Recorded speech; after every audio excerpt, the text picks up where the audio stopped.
تکون خلافۃ علی منہاج النبوہ، پھر ایک دور آئے گا خلافت علی منہاج النبوہ کا۔ یہ محمد الرسول اللہ کی نوید ہے، وہو الصادق المصدوق، وہ سچے ہیں، ان کی صداقت پر خود اللہ گواہ ہے، لہذا وہ دور آ کر رہے گا، اس میں کسی بھی بندہ مومن کے لیے کسی شک و شبے کی کوئی گنجائش نہیں۔ اگلی حدیث اگلی سنیے، اب جب یہ دور آئے گا تو عالمی ہوگا، نیو ورلڈ آرڈر نہیں ہوگا، جسٹ ورلڈ آرڈر ہوگا۔ یہ نیو ورلڈ آرڈر NWO، حقیقت میں نیو ورلڈ آرڈر ہے JWO، لیکن اسی کو بدلنا ہے جسٹ ورلڈ آرڈر آف اسلام، اور وہ گلوبل ہوگا۔ دو حدیثوں کا تذکرہ کر دوں۔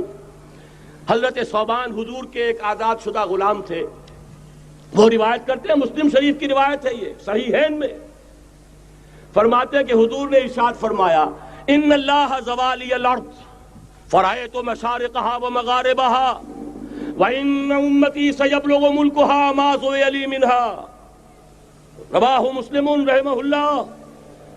حضور فرماتے ہیں اللہ تعالیٰ نے میرے لیے پوری زمین کو لپیٹ دیا، یہاں تک کہ میں نے اس کے سارے مشرق دیکھ لیے، سارے مغرب دیکھ لیے، اور سن لو مجھ سے، ٹیک اٹ فرام می، میری امت کی حکومت ان تمام علاقوں پر قائم ہو کر رہے گی جو مجھے زمین کو لپیٹ کر اور سکیڑ کر دکھا دیے گئے۔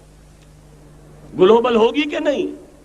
دوسری حدیث سنیے، یہ پھر مسند احمد ابن حنبل کی ہے۔ حضرت مقداد ابن الاسود رضی اللہ تعالی عنہ فرماتے ہیں، حضور نے فرمایا، لا يبقى على ظهر الارض بيت وبر ولا مدر الا ادخله الله كلمة الاسلام بعز عزيز وذل ذليل، اما يعزهم الله فيجعلهم من اهلها او يذلهم فيدونون لها۔ یہ ہے حدیث مسند احمد ابن حنبل کی۔ اور حضرت مقداد فرماتے پھر میں نے کہا اچھا تب تو ہو جائے گی وہی بات، وَيَكُونَ الدِّينُ كُلُّهُ لِلَّهِ، دین کل کا کل اللہ کے لیے ہو جائے گا۔ حدیث کا ترجمہ یہ ہے کہ حضور نے فرمایا، روئے زمین پر نہ کوئی اینٹ گارے کا بنا ہوا گھر رہے گا، نہ کوئی اونٹ کے بالوں کے بنے ہوئے کمبلوں کا خیمہ رہے گا جس میں اللہ تعالیٰ کلمہ اسلام کو داخل نہ کر دے۔ لیکن یہ داخلہ دو طریقے سے ہوگا، بعز عزیز و ذل ذلیل، یا صاحب عزت کے اعزاز کے ساتھ، یا کسی مغلوب کی مغلوبیت کے ساتھ، یعنی یا تو اللہ تعالیٰ ان کا اعزاز فرمائے گا اور وہ کلمہ اسلام کے خود قائل ہو جائیں گے۔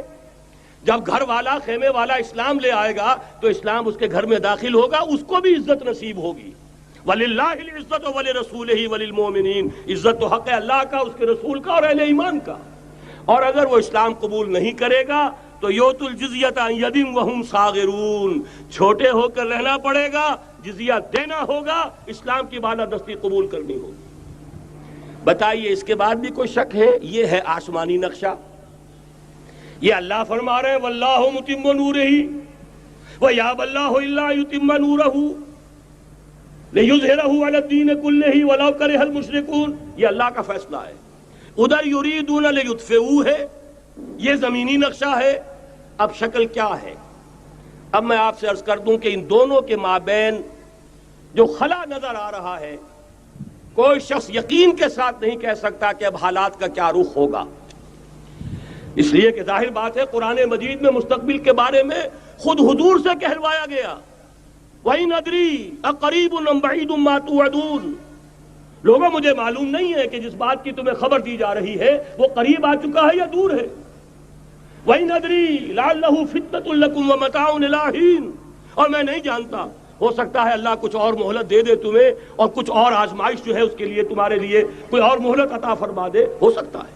تو میں بھی کسی دعوے سے نہیں کہہ رہا، لیکن دو امکانات ہیں۔ امکان نمبر ایک کیا ہے؟ ابھی عالم اسلام کا ایک سالڈ بلاک ہے جو یہودی ورلڈ آرڈر کی نگاہوں میں کھٹک رہا ہے۔ میں کھٹکتا ہوں دل یزداں میں کانٹے کی طرح۔ اگرچہ ان کی اسٹریٹجی کیا ہے؟ ایک ایک کر کے ان کے حصے بکھرے کر کے تیا پانچا کرو۔ ابھی وہ بلاک کون سا ہے؟ ایران ہے، افغانستان ہے، پاکستان ہے، اور روسی ترکستان سے آزاد ہونے والی جو ریاستیں ہیں، یہ ایک سالڈ بلاک ہے۔ یہ عجمی مسلمان عربی نہیں، عربی گئے، یہ نوٹ کر لیجئے، اس لیے کہ عربوں کو اللہ نے فضیلت دی تھی، محمد ان میں سے تھے صلی اللہ علیہ وسلم، یہ رتبہ بلند ملا جن کو مل گیا، لیکن ساتھ ہی اللہ نے دھمکی بھی دے دی تھی سورہ محمد میں، ان تتولوا یستبدل قوما غیرکم، اگر تم پیٹھ دکھا دو گے اس مشن کو جو ہم نے تمہارے حوالے کیا ہے، تمہیں ہٹائیں گے، کسی اور کو لے آئیں گے۔ اور یہ بات ہو چکی ہے 13ویں صدی عیسوی میں، 1258 میں جب سقوط بغداد ہوا ہے، عربوں کے ہاتھ سے عالم اسلام کی قیادت چھین لی گئی، معزول کر دیے گئے۔ اس کے بعد قیادت کن کے ہاتھوں میں آئی؟ ترکوں کے ہاتھ میں، ترکان تیموری ہندوستان میں، ترکان صفوی ایران میں، ترکان سلجوقی مڈل ایسٹ میں، اور ترکان عثمانی کا تو کہنا ہی کیا ہے، وہ ایشیا مائنر سے چل کر آپ کو معلوم ہے کہ مشرقی یورپ کا کتنا بڑا علاقہ، دی گریٹ آٹومان امپائر اس صدی کے آغاز تک قائم تھی۔ اس صدی میں عجیب عجیب معجزے ہوئے ہیں۔ گریٹ آٹومان امپائر جو 3 بر اعظموں پر محیط، نام و نشان ختم۔ The great U S S R, نام و نشان ختم۔ اب تو روس صاحب ایک ملک کی حیثیت سے رہ گئے۔ یہ اس صدی میں دو اور وقت نہیں ہے میں اور آپ کو کیا بتاؤں، اس صدی میں تو بڑے بڑے عجیب عجوبے ہوئے ہیں، بڑی بڑی 2 عظیم جنگیں ہو چکی ہیں، تیسری جو ہے سر پر کھڑی ہے، دور نہیں ہے، جس کو حدیث میں کہا گیا ہے الملحمۃ العظمی، تاریخ انسانی کی عظیم ترین جنگ، اور وہی صلیبی جنگ جس کا آغاز بوسنیا سے ہو چکا ہے۔ بہرحال اس وقت جو میں کہہ رہا تھا، ورنہ میرے پاس تو یعنی یہ کہ درد دل کہنے کے لیے وقت نہیں ہے، مجھے اپنی بات کو محدود کرنا پڑ رہا ہے، لیکن میں اب آ رہا ہوں اصل موضوع کی طرف، کہ ایک امکان تو یہ ہے کہ اس بلاک میں اسلام کا احیاء ہو، اور اس کے لیے کچھ نویدیں بھی موجود ہیں احادیث نبویہ میں۔ وہ تو آپ نے سنا ہوگا اقبال کا شعر، میرے عرب کو آئی ٹھنڈی ہوا جہاں سے، میرا وطن وہی ہے، میرا وطن وہی ہے۔ حدیث میں آتا ہے یخرج ناس من المشرق یؤتون للمہدی یعنی سلطانہ، مشرق سے فوجیں نکلیں گی کہ جو کہ مہدی کی حکومت قائم کریں گی۔ یہ مہدی اہل تشیع کے مہدی اور ہیں، ہمارے مہدی اور ہیں۔ اہل تشیع کے عقیدے کے مطابق ان کے بعد میں امام جو روپوش ہو گئے تھے وہ امام مہدی ہیں، وہ ظاہر ہو جائیں گے، ابھی امام غائب ہیں، پھر وہ ظاہر ہو جائیں گے۔ ہمارے نزدیک یہ مہدی پیدا ہوں گے یا ہو چکے ہوں، اور یہ ہوں گے حضرت فاطمہ کی نسل ہی سے رضی اللہ تعالی عنہا، لیکن عالم عرب کے اندر پھر ایک طاقت بن کر ابھریں گے، باطل کی قوتوں کے خلاف جہاد کریں گے، لیکن ان کو مدد آئے گی 2 طرف سے، ایک زمینی مدد آئے گی مشرق سے، ایک آسمانی مدد آئے گی، عیسیٰ ابن مریم کا نزول، حضرت مسیح علیہ السلام جو زندہ آسمان پر اٹھائے گئے تھے نازل ہوں گے، اور در حقیقت ان 2 مددوں کے نتیجے میں پھر یہود کا قلع قمع ہوگا، اور یہی گریٹر اسرائیل ان کا گریٹر گریو یارڈ بن کر رہے گا، عظیم تر قبرستان بن کر رہے گا۔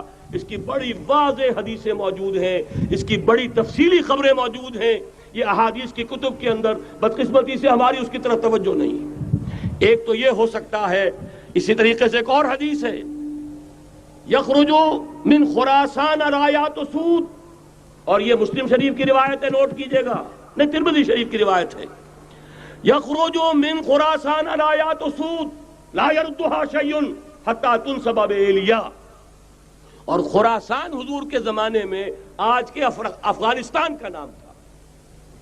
یہ افغانستان میں جو جہاد ہوا ہے، غلطیاں ہوئی ہیں اور غلطیوں کا خمیازہ بھگت رہے ہیں، یہ تو اللہ تعالیٰ کی سنت ہے جس میں اللہ نے صحابہ کو بھی ایگزمپٹ نہیں کیا، غلطی کی سزا دی ہے۔ 35 صحابہ کی غلطی غزوہ احد میں ہوئی، جہاں سے حکم تھا کہ مت ہٹنا، 50 میں سے 35 ہٹ گئے، نتیجہ کیا نکلا؟ فتح شکست میں بدل گئی، 70 صحابہ شہید ہو گئے۔ اللہ تعالیٰ نے فرمایا وَلَقَدْ صَدَقَكُمُ اللَّهُ وَعْدَهُ إِذْ تَحُسُّونَهُم بِإِذْنِهِ حَتَّىٰ إِذَا فَشِلْتُمْ وَتَنَازَعْتُمْ فِي الْأَمْرِ وَعَصَيْتُمْ مِن بَعْدِ مَا أَرَاكُم مَّا تُحِبُّونَ۔ مسلمانوں ہم سے گلہ نہیں کر سکتے، ہم نے اپنا وعدہ سچا کر دکھا دیا تھا جبکہ تم انہیں گاجر مولی کی طرح کاٹ رہے تھے، لیکن جب تم ڈھیلے پڑ گئے، تم نے ڈسپلن کو توڑا، تم نے اختلاف کیا تو سزا دی ہم نے۔ تو اگر صحابہ کرام رضوان اللہ تعالی علیہم اجمعین، خیر الناس بعد الانبیاء، پوری نوع انسانی کے اندر انبیاء کے بعد بلند ترین انسان، اگر ان کی بھی غلطی کا خمیازہ جو ہے اللہ نے چکھایا، کیوں چکھایا؟ ضروری تھا، آئندہ کے لیے سبق ہو جائے۔ یہ وَلِيُمَحِّصَ مَا فِي قُلُوبِكُمْ، تاکہ تمہارے دلوں کے اندر اگر کہیں کوئی کھوٹ ہے اور پاک کر دیں ہم۔ اس لیے بہرحال غلطیاں ہوئی ہیں افغانستان میں، ایک امام کے ساتھ بیعت نہیں تھی، بلکہ بدقسمتی اور بڑھ کر یہ ہے بیعت کر کے توڑ دی۔ عبد الرسول سیاف صاحب کے ہاتھ پر ہمارے پاکستان کے 7 گروپ جو تھے، انہوں نے عین حرم میں بیٹھ کر بیعت کی اور پاکستان آ کر بیعت توڑ دی۔ سزا اس کی مل رہی ہے، آپس کی خانہ جنگی یوں ہی نہیں ہو رہی، کوئی سبب ہے، لہذا یہ سزا تو ملے گی، لیکن جتنا خون یہاں پر خلوص کے ساتھ دیا گیا ہے اس کی مقدار بھی کم نہیں ہے، یہاں سے خیر برآمد ہوگا۔ اور دوسری بات اپنے بارے میں نوٹ کر لیجئے، یہ پاکستان، بچا کھچا Pakistan, what remains of Pakistan, یہ اصل میں ہے کیا؟ مولانا بہت خوبصورت انداز میں فرما رہے تھے، یہ 313 نہیں تھے، اسلام تھا۔ اسی طرح نوٹ کیجئے، پاکستان نہیں ہے، 4 صدیوں کی تجدیدی مساعی کا حاصل ہے۔ آپ نے کبھی نوٹ کیا ختم نبوت کے بعد اب سب سے اونچا منصب کس کا ہے؟ مجددین۔ سنن ابی داؤد کی روایت، ان اللہ یبعث فی هذه الامہ علی راس کل 100 عام من یجدد لها دینها۔ اور نوٹ کیجئے، کوئی بات ہے 1000 برس تک سارے مجدد عالم عرب میں پیدا ہوئے، جیسے ہی دوسرا 1000 سال شروع ہوا، الف ثانی کا مجدد اعظم شیخ احمد سرہندی کہاں تھا؟ صنم خانہ ہند میں حاضر ہوا۔ میں شیخ مجدد کی لحد پر، وہ خاک کے ہے زیر فلک مطلع انوار، گردن نہ جھکی جس کی جہانگیر کے آگے، جس کے نفس گرم سے ہے گرمی آرار۔ وہ پھر 12ویں صدی کا مجدد اعظم امام الہند شاہ ولی اللہ دہلوی، 13ویں صدی کا مجدد اعظم سید احمد بریلوی، اس کے خون کا امین اور اس کے ساتھ کے شہداء کے خون کا امین، ان کے جسموں کا امین، آپ کا خطہ ہزارہ، آپ کا خطہ سوات، اس میں ان کی جانیں ہیں جو دی گئی ہیں۔ اور وہ نہایت میں آپ سے عرض کر دوں، دور صحابہ کے بعد اتنا خالص اسلامی جہاد پوری مسلمان تاریخ میں نہیں ملے گا جتنا وہ تحریک شہیدین کا تھا۔ 14ویں صدی ہجری میں شیخ الہند جیسا مجاہد اعظم کہ انگریز نے گرفتار کر کے قید بھی کیا ہے، تو کہاں؟ ہندوستان میں نہیں، کہاں؟ جزیرہ سائرس، کیا نام تھا؟ مالٹا، جزیرہ مالٹا بحر روم میں۔ اقبال کے نفس سے ہے لالے کی آگ تیز، ایسے غزل سرا کو چمن سے نکال دو۔ کہیں ہندوستان کی کسی جیل میں ہوا تو شاید اس کے نفس کی گرمی ہی سے کوئی حرارت پیدا ہو جائے۔ اور اسی صدی میں، 14ویں صدی ہجری میں، اقبال جیسا مفکر، اسی 14ویں صدی ہجری میں مودودی جیسا مصنف، اسی 14ویں صدی ہجری میں مولانا الیاس جیسا مبلغ رحمہم اللہ، عظیم شخصیتیں آج پورے عالم اسلام میں آپ کو تبلیغی دوست ملیں گے۔ یہ کہاں سے شروع ہوئی تحریک؟ دہلی کی ایک چھوٹی سی مسجد سے، وہ مسجد بنگلے والی اب تو بڑی عالیشان ہو گئی ہے، جب وہاں شروع ہوا تھا کام بڑی چھوٹی سی مسجد۔ یہ سارے کام یہاں کیوں ہوئے؟ پورا عالم اسلام آزاد ہوا، کہیں نعرہ اسلام کا نہیں لگا، کہیں عرب قومیت پر، کہیں کسی اور عصبیت پر تحریکیں چلی ہیں، صرف تحریک پاکستان تھی کہ پاکستان کا مطلب کیا؟ لا الہ الا اللہ۔ کوئی سبب ہے کہ یہاں قرارداد مقاصد پاس ہوئی، حاکمیت اللہ کی ہے، کہ اکبر نام لیتا ہے خدا کا اس زمانے میں۔ یہ سارا ماضی سامنے رکھیے اور حضور کی دی ہوئی پیشن گوئیوں کا مستقبل سامنے رکھیے، ان دونوں سے ثابت ہوتا ہے اس خطہ ارضی سے کچھ ہونا ہے۔ اگرچہ بھٹکے ہوئے ہیں، لیکن کبھی بھولی ہوئی منزل بھی یاد آتی ہے راہی کو، اور بھٹکے ہوئے آہو کو پھر سوئے حرم لے چل۔ اس کی ضرورت ہے مسلمان کو، پھر اس کا مقصد یاد دلایا جائے۔ پاکستان اس لیے نہیں بنایا گیا تھا کہ ہمارے ہاں ٹاٹے اور برلے نہیں تھے تو ہمارے پاس اس کے بھی باپ وجود میں آ جائیں، اس لیے تو نہیں بنایا گیا تھا۔ پاکستان اس لیے نہیں بنایا گیا تھا کہ جاگیرداروں کی جاگیرداریاں محفوظ ہو جائیں، پاکستان اس لیے تو نہیں بنایا گیا تھا اور یہ کہ نمازیں اور مسجدیں تعمیر ہو جائیں، مسجدیں تو امریکہ میں تعمیر ہو رہی ہیں، عالی شان سے عالی شان، اس لیے پاکستان نہیں بنا تھا۔ آج بھی مسلمان، میں معذرت سے عرض کر رہا ہوں مولانا سے، آج بھی بھارتی مسلمان کی ایوریج نمازی ہونے کے اعتبار سے پاکستانی مسلمان سے کہیں بہتر ہے۔ آج بھی برقع نظر آ جائے گا تو ہندوستان میں نظر آ جائے گا۔ میں نے اپنی آنکھوں سے دیکھا چند سال پہلے، جب مکہ مسجد حیدرآباد دکن میں 3 دن مسلسل میری تقریریں ہوئی ہیں، 10,000 مرد اور 5,000 خواتین، اور ان میں سے کوئی بغیر برقعے کے نہیں تھی۔ ایک سیلاب نظر آ رہا تھا برقعوں کا کہ جب جلسہ ختم ہوا ہے رات کے 12 بجے 3 دن تک متواتر۔ یہاں کہاں نظر آئے گا برقع آپ کو؟ یہاں تو جس کے بعد 2 پیسے ہو گئے اس نے سب سے پہلے برقع اتار کے پھینک دیا۔ معلوم اچھی طرح سمجھ لیجئے، یہ چیزیں تو وہاں زیادہ ہیں یہاں کی نسبت۔ اصل ضرورت تھی کہ یہاں اس نظام کو قائم کیا جائے، وہ نظام عدل اجتماعی، وہ جس میں حریت ہو، جس میں عام آدمی بھی خلیفہ وقت کو ٹوک سکے۔ یہ کرتا کیسے بن گیا؟ ایک خاتون بھی کھڑی ہو کر دامن پکڑ لے، عمر تمہیں کیا حق ہے کہ ہمارے مہر کے اوپر پابندی لگا رہے ہو، جبکہ اللہ نے نہیں لگائی۔ اللہ قرآن میں قنطارہ کا لفظ استعمال کر رہا ہے۔ ڈھیروں سونا دے دے کوئی شخص اپنی بیوی کو مہر کے اندر، طلاق دیتے وقت اس میں سے کچھ نہیں لے سکتا۔ آپ کون ہوتے ہیں ہمارے حق کے اوپر پابندی لگانے والے؟ اور عمر نے کہا، آج ایک بڑھیا نے وہ اب عمر کو دین سکھایا، آرڈیننس واپس۔ حضرت سعد بن ابی وقاص رضی اللہ تعالی عنہ جو فاتح ایران تھے، وہ گورنر ایسے ہی نہیں بن گئے تھے ریوڑیاں بٹی ہو اور گورنری مل گئی ہو، وہ تو خود فاتح تھے ایران کے، اس لیے گورنر تھے۔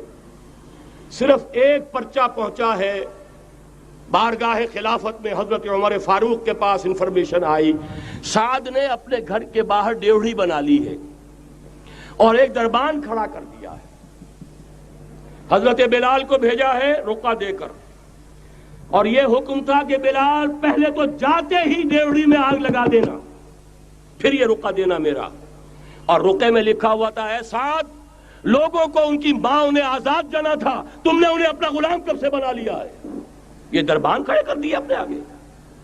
وہ حریت، وہ مساوات کہ جا رہا ہو خلیفہ وقت اور چارج لینے جا رہا ہے بیت المقدس کا، کوئی ذاتی علاج کے لیے نہیں جا رہا، سیر و سیاحت کے لیے نہیں جا رہا، چارج لینے کے لیے بالکل سرکاری وزٹ ہے، آفیشل وزٹ ہے، اسٹیٹ وزٹ ہے۔ اور حال کیا ہے؟ 700 میل کا فاصلہ طے کرنا اور ایک اونٹنی، کوئی انٹوریج نہیں، کوئی خدم و حشم نہیں، کوئی جمبو جٹ بھرے ہوئے نہیں، کچھ نہیں، ایک اونٹنی، ایک خادم۔ اس ایک اونٹنی پر چونکہ راستے کا راشن بھی ہے لہذا 2 آدمی نہیں بیٹھ سکتے، ایک بیٹھ سکتا ہے۔ ایک منزل خلیفہ وقت بیٹھا ہوا ہے اوپر اور خادم نکیل پکڑ کر چل رہا ہے، اگلی منزل خادم اوپر بیٹھا ہے اور خلیفہ وقت عمر بن الخطاب رضی اللہ تعالی عنہ اور وہ آگے آگے نکیل پکڑ کر چل رہے ہیں۔ یہ نظام چاہیے آج نوع انسانی کو۔ اس کے انتظار میں، اس کی تلاش میں نوع انسانی نے کتنے تجربے کر لیے، کیسی چھلانگیں لگائیں، ملوکیت ختم کی، آسمان سے گرا کھجور میں اٹکا، جمہوریت آئی نام نہاد، لیکن وہ سرمایہ دارانہ نظام بن کر آگے سے بڑھ کر لعنت بن گئی۔ پہلے جاگیردار مسلط تھا، اب سرمایہ دار اور کارخانے دار مسلط ہو گیا۔ اس سے نکلنے کے لیے زور لگایا، کمیونزم کی طرف گئے، چھلانگ لگائی، اب ایک پارٹی ڈکٹیٹر بن کر بیٹھ گئی۔ انسان رست از یک بنتا افتاد در بندے دیگر، ایک چیز سے غلامی سے نجات پاتا ہے، دوسری میں پھنس جاتا ہے۔ اور کیوں؟ کہ وہ نظام عدل اجتماعی جو محمد عربی کو دے کر بھیجا گیا تھا، اس کے کسٹوڈین سوئے ہوئے، اس کے کسٹوڈینز کو اندازہ ہی نہیں۔ یہ نسخہ تو ہمارے پاس تھا، ہمیں عمل کرنا تھا اور دنیا کے سامنے پیش کرنا تھا۔ پاکستان بنایا اس لیے گیا تھا کہ ہم اس کا ایک نمونہ دنیا کے سامنے پیش کریں گے۔ قائد اعظم نے فرمایا تھا کہ ہم یہ چاہتے ہیں کہ پاکستان کی صورت میں عہد حاضر میں اسلام کے اصول حریت و اخوت و مساوات کا ایک نمونہ قائم کر کے دکھائیں۔ کہاں ہے وہ؟ بھٹک گئے، سو گئے۔ بہرحال اب بھی وقت ہے، جب تک سانس تب تک آس۔ میرے عزیز نے تو ڈرایا ہے اور صحیح ڈرایا ہے۔ اللہ تعالیٰ نے 25 برس انتظار کیا تھا، پہلے عذاب کا کوڑا پھر مارا ہماری پیٹھ پر۔ وَلَنُذِيقَنَّهُم مِّنَ الْعَذَابِ الْأَدْنَىٰ دُونَ الْعَذَابِ الْأَكْبَرِ، بڑے عذاب سے پہلے چھوٹا عذاب کا مزہ چکھائیں گے۔ لَعَلَّهُمْ يَرْجِعُونَ، شاید کہ لوٹ آئیں۔ وہ ہم سے 1000 میل کے فاصلے پر ہوا تھا، اگرچہ 93,000 ہمارا کڑیل جوان، جن میں غالباً 43,000 فوجی، اور یہ کہ تقریباً اتنی تعداد میں جو غیر فوجی تھے، وہ اس ہندو کے غلام بنے، قیدی بنے، جن پر 800 برس تک، کہیں 600 برس تک، کہیں 1000 برس تک حکومت کی تھی۔ اتنی بڑی شکست کا کلنک کا ٹیکا ہماری پیٹھ پر پڑا۔ پہلے عذاب کا کوڑا آ گیا تھا، 25 برس ہو گئے تھے قمری حساب سے، نوٹ کر لیجئے، یہ نہ سمجھیے 24.25 برس ہوئے تھے، 24.25 برس قمری حساب سے 25 برس تھے۔ اور اب نوٹ کر لیجئے اگلے 25 برس کے پورے ہونے میں اگلے رمضان کی 27 تاریخ تک صرف مہلت ہے، نصف صدی پوری ہوا چاہتی ہے۔ کوئی عجب نہیں اس عذاب الادنیٰ کے بعد ہم جاگے نہیں، ہوش میں نہیں آئے، کوئی عجب نہیں کہ بڑے عذاب کا کوڑا ہماری پیٹھوں پر برس جائے۔ لیکن مجھے یہ یقین ہے، نوٹ کر لیجئے، اگر یہ دوسرا امکان ہو گیا، خدا نہ خواستہ اللہ کے عذاب کا کوڑا ہماری پیٹھ پر برسا، مجھے یقین ہے اللہ ہندوؤں کو مسلمان بننے کی توفیق دے گا، لیکن اسلام کا بول بالا اسی خطے سے ہوگا۔ تاریخ میں یہ ہو چکا ہے آیا فتنہ تاتار کے افسانے سے، پاسباں مل گئے کعبے کو صنم خانے سے۔ تاتاریوں کے ہاتھوں کروڑوں مسلمان قتل ہوئے، لیکن اسلام نے تاتاریوں کو فتح کر لیا، اور پھر اسلام کا مسلمانوں کا دوسرا دور عروج انہی تاتاریوں کی مختلف شاخوں کے تحت ہوا۔ وہ تاتاری ہی تو تھے، وہ سارے ہورس، ٹرکش ہورس، ترکان تیموری، ترکان صفوی، ترکان سلجوقی، ترکان عثمانی، وہی تو سٹاک تو وہی ہے آیا فتنہ تاتار کے افسانے سے، پاسباں مل گئے کعبے کو صنم خانے سے، اس لیے کہ حضور نے فرمایا مشرق سے ہوگا، یہاں سے فوجیں چلیں گی، تو کوئی عجب نہیں۔ بہرحال یہ دو امکانات ہیں، لیکن اس کا فیصلہ تیرے ہاتھوں میں ہے، دل یا بدن، سیدھی بات۔ اگر تو اب بھی ہم ٹھیک ہو جائیں، جاگ جائیں، ہوش میں آ جائیں، قوم یونس کی طرح توبہ کر لیں، تو بغیر عذاب کے کوڑے کے رحمت خداوندی ہم پر سایہ کرے گی۔ اگر ہم نہ جاگے تو وہ عذاب کا کوڑا آئے گا۔ یہ نہیں میں کہہ سکتا ان ادری قریب بعید ما توعدون، یہ میں نہیں کہہ سکتا، یقین کے ساتھ جانتا ہوں کہ آئے گا، لیکن یہ کہ اس کے بعد بھی یہیں سے بول بالا ہوگا۔ اگر ہمارے